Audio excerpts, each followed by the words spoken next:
Hello everyone and welcome to keySkillset. Our platform provides you with hands-on training that boosts your confidence and skills.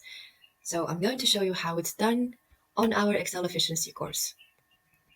You can scroll down to the first module, commonly used hotkeys, and the first submodule. Let's begin. I'm clicking on start to begin.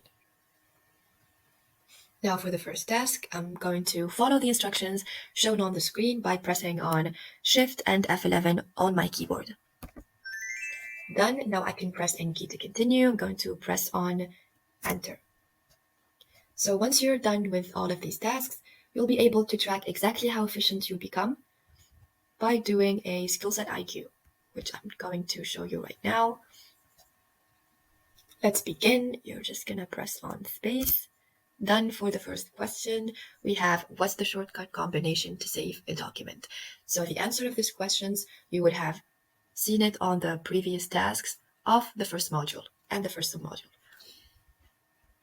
Now, once you're done with the skillset IQ, you can go back to the main course and finish the rest of the modules and submodules.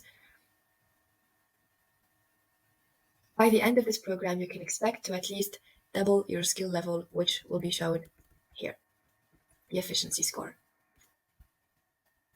In order to complete the course and gain a certificate, you have to go through all the modules and score 65% on the final case study, which will be right in this section. Our case study is as close as it gets to a real-world scenario. So in short, our platform will stop you from making mistakes and teach you the most important functions you'll need to thrive in your role.